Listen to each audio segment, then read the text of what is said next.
Welcome to the Serious Shift blogcast. We have only one question. What does Serious Shift mean to you? To answer that and much more, here's your host, Dennis Moseley-Williams. Hi, I'm Dennis. Welcome back to the Serious Shift blogcast, episode number 135. Welcome back from what I hope was for you a wonderful summer. It's the Tuesday after Labor Day. I want to really quickly tell you about my morning. Here's my question.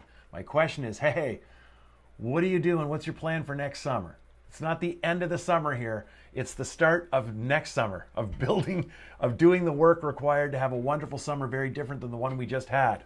Okay, so let me tell you about this morning. I roll out of bed super early to come in this morning. When I walk out the door, it's like 5 to 6. There's a crew of guys building a house beside me. They're already there. They're ready.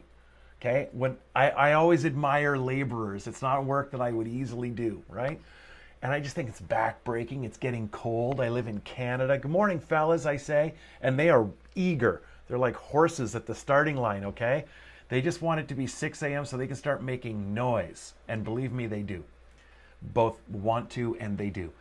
So then I drive like half a block away, a moment from my house. I'm out on Scott Street. What do I see there? Giant trucks moving around, a whole bunch of construction guys standing there, tools in hand. What are they waiting on? They're waiting to start at 6 a.m. when they can start construction. 2 minutes later, I'm at the corner of Churchill and Richmond. What do I see?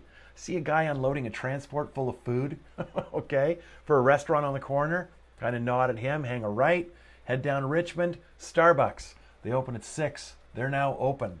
There's people in. It's buzzing. I think about the guy and the minimum wage he earns and what time he got there in the morning to fire it all up. Here we all are. Now here's the deal. Early in the morning, if you're looking for it, that's where you're going to see the laborers, the heavy lifters, the pushers, the haulers, the construction guys. And the world is always going to have a need for laborers. That used to be all we did, I'll point out, but not anymore. Got lots of heavy-duty labor guys. Increasingly, more and more of our work is also becoming automated. I'm aware of this giant warehouse down in southern Ontario near Toronto that my cousin used to work at. He said to me one time, that entire warehouse, there's only like 4 guys in it now. The entire operation are machines managing the inventory, placing it on shelves, taking it off, fetching it when it is required. He told me the entire warehouse, is dark, of course, because robots don't need to see. That the lights only come on when the 4 people in this 100,000 square foot warehouse walk around and the sensors know they're there and turn the lights on for them to see. Can you sort of picture that?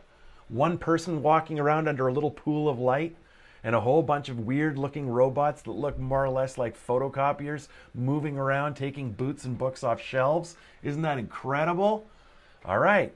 Well, there's another kind of work that needs to be done too, and that's the kind of work I do and probably you do, or you wouldn't be watching this blog, and that's this kind of work. Ooh, it's the really valuable work. It's the human work. It's the work that involves us making an emotional human investment in it, okay? It's the work of connection. It's the work about committing to clients and the work we do and the transformation we are trying to guide, okay? When I think about my father, my dad was a salesman. I'm from a small enough town in northern Ontario. There used to be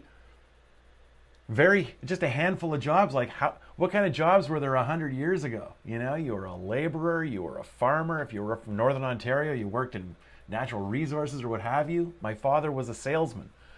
And I suppose that part of what made your job palatable, let's say, was the lack of choice you had. What do you want me to tell you? You grew up in a farming community. Your grandfather's a farmer, I'm a farmer, you're a farmer. My mom, who I've been spending a tremendous amount of time with, just told me recently she wanted to be a journalist. I wanted to be a journalist. I said, oh. But my mother, at the time, no, you didn't. There were very few journalists like that. She said, basically, where I grew up and how I grew up, you were going to be a nurse, a teacher, or a housewife. And my mom, of course, became a nurse and then later a politician. This is about choice. They didn't have choices. That's what made their job okay. They looked around, everybody else had the same choice as them. They didn't have one. That's why we all work here doing this like our fathers and grandfathers did. But now we have a choice. And it's a hard one. It's a shift. And the shift that we have to make is one to matter more to fewer people, to do the work that other people are afraid to do, are reluctant to do, or don't want to do. We have to do that. We have to lean into it. To a certain extent, lean into the unknown. Doesn't that sound kind of familiar? Isn't that what we've all been working on in the last 6 months?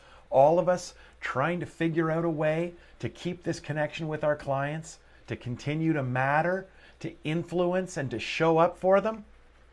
This isn't the last day of the summer, everybody, okay? Or rather, yesterday wasn't, okay? This is the first day that we can all go to work for next summer. So let's do that together, okay? I'm already looking forward to it. But I'm glad that we're together. I'm glad it's the fall. I'm happy to have your attention. Makes me incredibly proud. Let's do this work together. Let's finish this off. We're in the last quarter of 2020, okay? All of us are working for a new year and a new summer. Let's just do the work that's required. Lean into it, everybody. I am so delighted to have you around. Talk to you soon. Cheers. We hope you enjoyed the Serious Shift blogcast. We would love any suggestions, feedback on topics, ideas, or challenges that may have you feeling stuck. Also, please leave a 5-star review wherever you are enjoying this content. It helps Dennis out tremendously. On behalf of Dennis and the team, see you next episode.